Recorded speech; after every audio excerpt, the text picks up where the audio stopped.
Hey guys, it's Jake here with eTrailer. Today we have a 2023 Buick Enclave, and we're going to be taking a look at, I'm going to show you how to install the eTrailer Class 3 trailer hitch receiver. Installing a trailer hitch receiver on the back of your Enclave is going to give you a couple of different options. First off, it's going to allow you to haul accessories like a bike rack or a cargo carrier. The Enclave has a pretty good storage inside, but if you have that back row folded up, you're not going to be able to store very many things in the back of the vehicle. So putting a cargo carrier on there, getting some luggage out of the car and onto the cargo carrier, or a cooler for a family event, something like that. Coolers don't fit inside of SUVs very well at all. So getting that outside will definitely help you. When it comes to a bike rack, you're almost not going to have the capability of having anybody else in the car other than the driver and passenger if you're wanting to throw a couple of bikes in the back of the car. And then when you get done riding on the trail, they're going to be dirty and muddy, so you probably want to carry them on a bike rack. We got plenty of options on our website that you can pick from to best fit your bikes. The last thing is if you decide to pull a trailer with it. This trailer hitch is going to have a max tongue weight capacity of 750 pounds and a max gross trailer weight capacity, which is a trailer plus the load included, is going to be 5,000 pounds. And if you're using your Enclave to pull a camper and you want to use weight distribution, those weight capacities will be the same with weight distribution. Now when looking at the hitch, right off the bat, you're going to notice the thick black carbide powder coat finish, which is a very tough paint job. It'll help resist rust and corrosion over time, especially if you have this decorative cover over top of it, which it does fit with this hitch. It'll have a 5/8 inch hitch pin hole to keep your accessories safe inside your hitch. If you don't already have a hitch pin, the hitch does not come with a pin and clip. We've got plenty on our website, or if you grab an accessory or a ball mount, it will most likely come with one. It'll also have integrated safety chain loops, which fit nice Clevis style safety chains. If you have that style on your trailer, or this S-hook style, either one's going to fit great. If you like to rent equipment to do your own work at home, it'll most likely fit any style of safety chain that you might get on one of their trailers.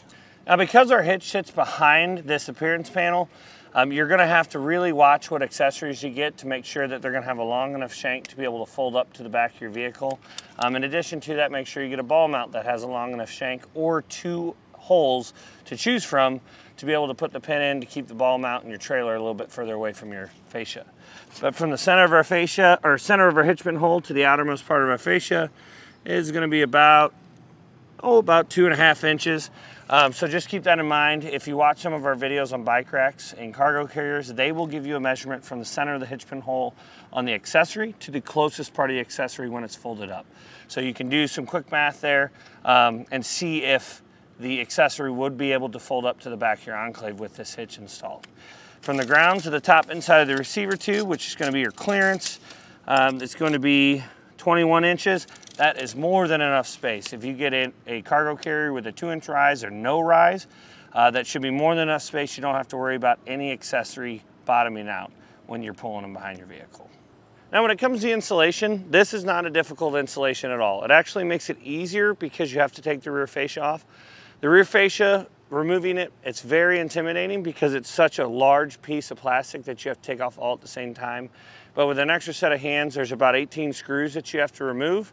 There's a bunch in the wheel wells and then some here on the back once we open the rear door. You take those screws out and the rear fascia will pop right off. I've taken a lot of rear fascias off and this one is probably one of the easiest ones. There are some that really give you some trouble, but this one was not bad at all. I would say the harder part itself is if you don't install the wiring while you're doing the trailer hitch, you're gonna have to go back, find that wiring harness that's pre-wired in behind the rear fascia. That's why I recommend doing the wiring at the same time.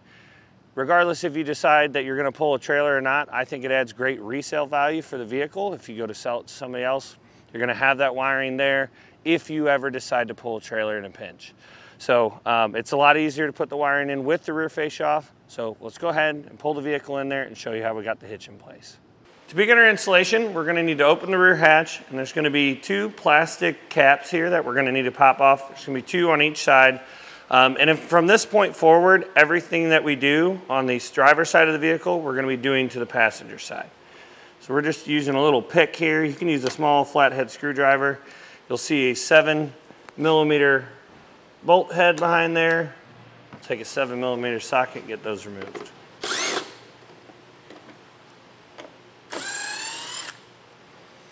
Now we'll take a T20 Torx bit screw and remove this screw that's lower here. Now we're going to go inside our wheel well, and we'll have 5 Torx bit head screws that we'll have to remove. You'll see them along the edge and one here in the middle.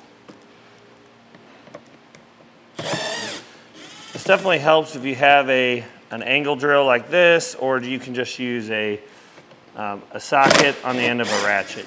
That'll work too. And we'll simply take this wheel well liner and pull it back a little bit. And right up here, you'll see a 7mm head bolt that we'll have to take out.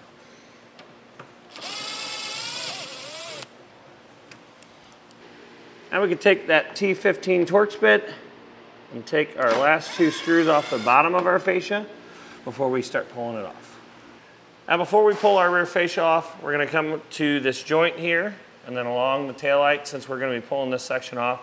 We're just going to tape this seam so that we don't have to worry about making contact with our paint of the metal brackets that are back here. There's some metal tabs in there that holds the fascia together. We just don't want that to hit here when we're pulling the fascia off.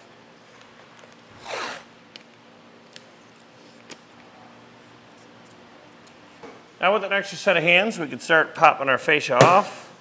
You just want to gently pry back on each side here. And you'll see these little tabs we were talking about earlier. You just want to pop each one of them loose. And once you get to the top here, it should release pretty easily. We'll look for any wiring that we have. Looks like we got one right here. We'll have to pull this red tab back and then unplug that connection. And we'll pull the fascia off and set it in a safe place. The next step in our process is going to be removing the bumper beam in order to get our hitch in place.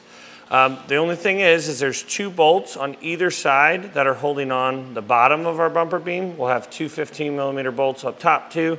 The thing is we need to support this exhaust so that it doesn't just drop and put too much stress on the exhaust hanger, because we don't have an exhaust hanger till about up here. So all of this would have to be supported. So you want to throw a strap across. We just use a cam buckle strap in order to support the exhaust when we take these off. We'll use a 15mm socket to get this done.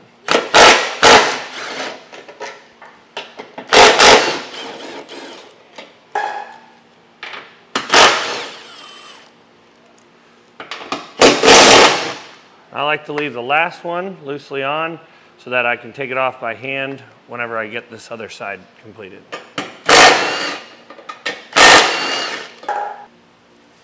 There we go. We'll set this bumper beam to the side. Now we'll take our hitch and we'll slide it into the frame rails here. Line up the studs over our holes. And then we're going to take the one of the nuts that we took off each side, just thread it back on so it doesn't fall off. We will be using new hardware, so we'll just get this temporarily in place and get the rest of our hardware on. Next thing we're going to do is we'll take our fish wires. You can fish wire it up from the bottom, but I found it's a lot easier to take this narrow end here and fish wire it through this hole down through the top. You just kind of want to feel around for it. Now once you get it pulled down through, we'll come back up here to the top, to this threaded portion, slide a spacer block over, and then thread on our bolt. This is going to help us to be able to pull the wire, or pull our bolt down through that hole from the top down. Feed the spacer block in first, followed by the bolt. Pull it down. You want to look in the end of the hole and make sure that the spacer block is seating properly. And we're going to repeat that same process for this forwardmost hole.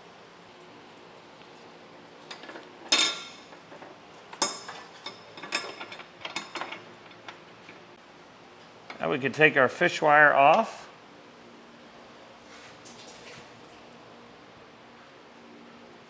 grab our conical tooth washer, followed by a nut.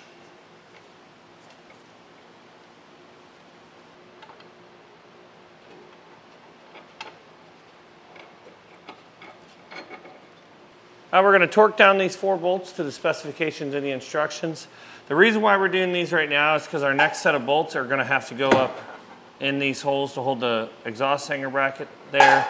So we're not going to be able to access them anymore with the torque wrench.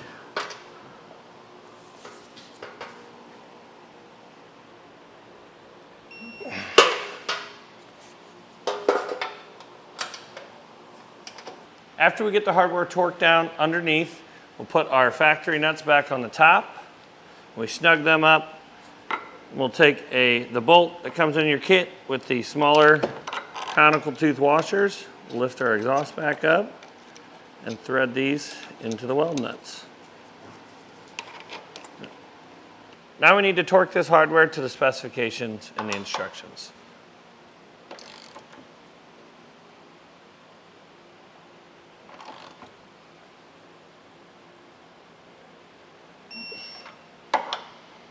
Now the next step in your process would be to put the rear fascia back on the way that you took it off.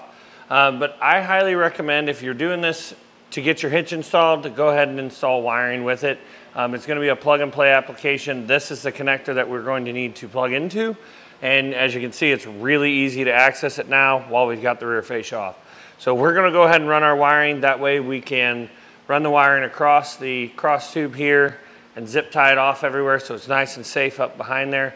If you're doing the wiring later on, it's not a big deal. You can still reach up behind the fascia and access it.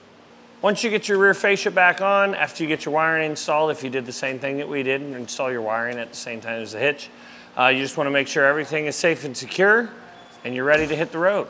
Well guys, as you can see, it's not too bad to get this hitch installed. Hopefully this video is able to help you decide whether or not the eTrailer hitch receiver is going to be right for your 2023 Buick Enclave.